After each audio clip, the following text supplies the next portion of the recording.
ಅಧಿವೇಶನ ಆರಂಭ ಆಗಿದೆ. ಅಧಿವೇಶನದಲ್ಲಿ ಕಾವೇರಿದ ಚರ್ಚೆ ಆಗ್ತಾ ಇದೆ. ಒಂದು, ನಾಗೇಂದ್ರ ಅವರ ರಾಜೀನಾಮೆಗೆ ವಿಪಕ್ಷಗಳು ಪಟ್ಟು ಹಿಡಿದಿರೋದು, ಇದು ಸರ್ಕಾರವನ್ನ ಇಕ್ಕಟ್ಟಿಗೆ ಸಿಲುಕಿಸಿದೆ.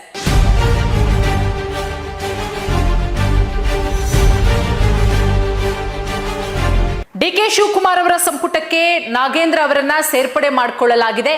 2ನೇ ಲಿಸ್ಟ್ ಅಲ್ಲಿ ನಾಗೇಂದ್ರ ಅವರ ಹೆಸರು ಅನೌನ್ಸ್ ಆಗ್ತಾ ಇದ್ದಂತೆ ಬಿಜೆಪಿ ಹಾಗೆ ಜೆಡಿಎಸ್ ನಾಯಕರು ಕೆಂಡ ಕಾರ್ತಾರೆ.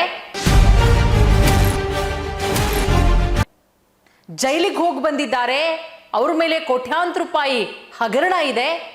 ಅಂಥವರಿಗೆ ಡಿ.ಕೆ. ಶಿವಕುಮಾರ್ ಅವರು ಯಾವ ರೀತಿ ಸಂಪುಟದಲ್ಲಿ ಸ್ಥಾನಮಾನ ಕೊಟ್ಟರು?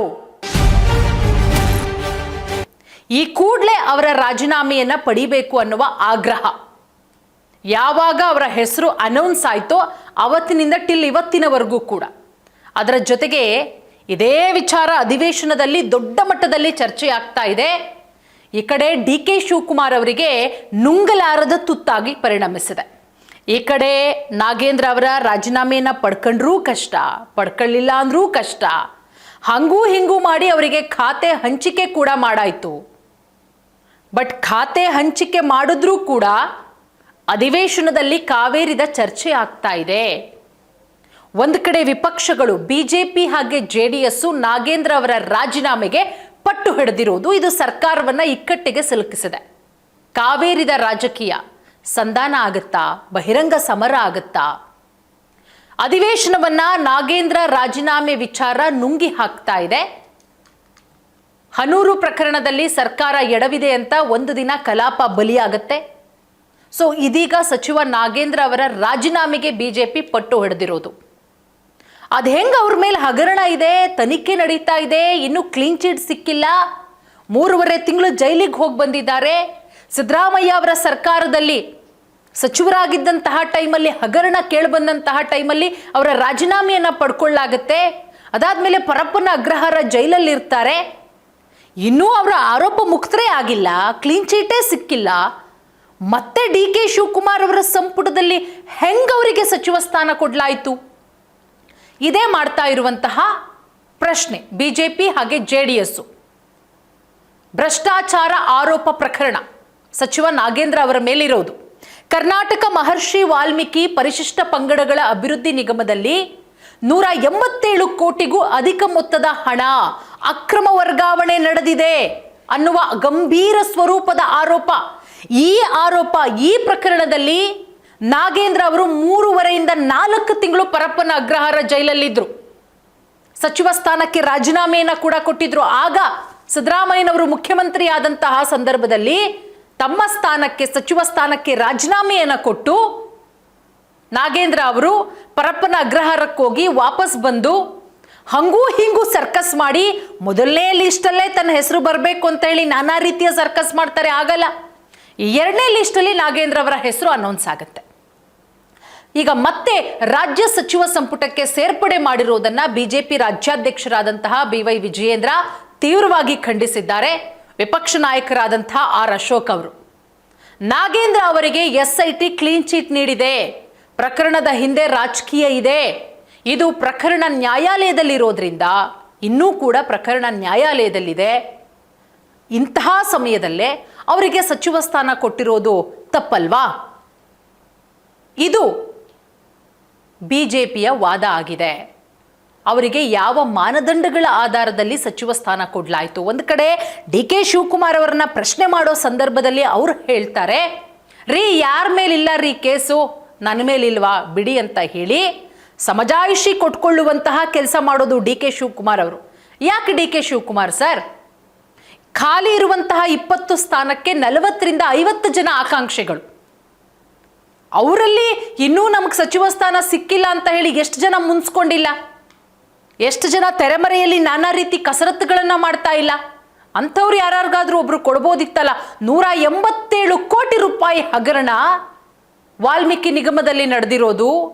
ಈ ಹಗರಣದಲ್ಲಿ ಜೈಲು ಪಾಲಾಗಿರ್ತಾರೆ ಸಚಿವ ಬಿ ನಾಗೇಂದ್ರ. ಅಂಥವರಿಗೆ ನೀವು ಮತ್ತೊಮ್ಮೆ ಸಚಿವ ಸ್ಥಾನ ಕೊಡ್ತೀರಾ, ಮತ್ತೆ ನೀವು ಸಮರ್ಥಿಸ್ಕೊಳ್ತೀರಾ ಅಂತ ಹೇಳಿದ್ರೆ ರಾಜ್ಯದ ಜನ ಏನು ಮಾತನಾಡ್ಕೋಬೇಕು? ನಿಮ್ಮ ಆಡಳಿತದ ಸರ್ಕಾರ ಅಲ್ವಾ ಇದು? ಈಗ ಜೈಲು ಪಾಲಾಗಿದ್ದಂತಹ ಸಚಿವ ಬಿ ನಾಗೇಂದ್ರ ಅವರ ರಾಜೀನಾಮೆಗೆ ಬಿಜೆಪಿ ಪಟ್ಟು ಹಿಡಿದಿದೆ. ವಿಧಾನಮಂಡಲದ ಉಭಯ ಸದನಗಳಲ್ಲಿ ಇದೇ ವಿಚಾರ ನಿನ್ನೆ ದೊಡ್ಡ ಮಟ್ಟದಲ್ಲಿ ಗಲಾಟೆ ಗದ್ದಲ ಎಲ್ಲವೂ ಕೂಡ ಜೋರಾಗುತ್ತೆ. ಇವತ್ತು ಕೂಡ ಸದನದಲ್ಲಿ ಇದೇ ವಿಚಾರವಾಗಿ ಗದ್ದಲ ಮತ್ತಷ್ಟು ತೀವ್ರಗೊಳ್ಳುವ ಸಾಧ್ಯತೆಗಳು ಕೂಡ ಇದೆ. ಇದೇ ವಿಚಾರವನ್ನು ಮುಂದಿಟ್ಕೊಂಡು ಚರ್ಚೆ ಮಾಡೋದಕ್ಕೆ, ರಾಜ್ಯ ಸರ್ಕಾರವನ್ನ ಇಕ್ಕಟ್ಟಿಗೆ ಸಿಲುಕಿಸೋದಕ್ಕೆ ಬಿಜೆಪಿ ನಿರ್ಧಾರವನ್ನ ಮಾಡಿದೆ. ಹಾಗಾಗಿ 4ನೇ ದಿನ ಇವತ್ತು ಕಲಾಪ ನಡೀತಾ ಇರೋದು. 4ನೇ ದಿನವೂ ಕೂಡ ಬಹಳ ಸರಾಗವಾಗಿ ನಡೆಯುತ್ತೆ. ರಾಜ್ಯದ ಸಮಸ್ಯೆಗಳನ್ನು ಮುಂದಿಟ್ಕೊಂಡು ಚರ್ಚೆ ಮಾಡ್ತಾರೆ ಶಾಸಕರುಗಳು ಅನ್ನೋದು ಸುಳ್ಳು. ಇಲ್ಲಿ ಬರೀ ಹಗರಣಗಳ ವಿಚಾರವೇ ಚರ್ಚೆ ಆಗ್ತಾ ಇದೆ. ಏನಿದು ವಾಲ್ಮೀಕಿ ಹಗರಣ?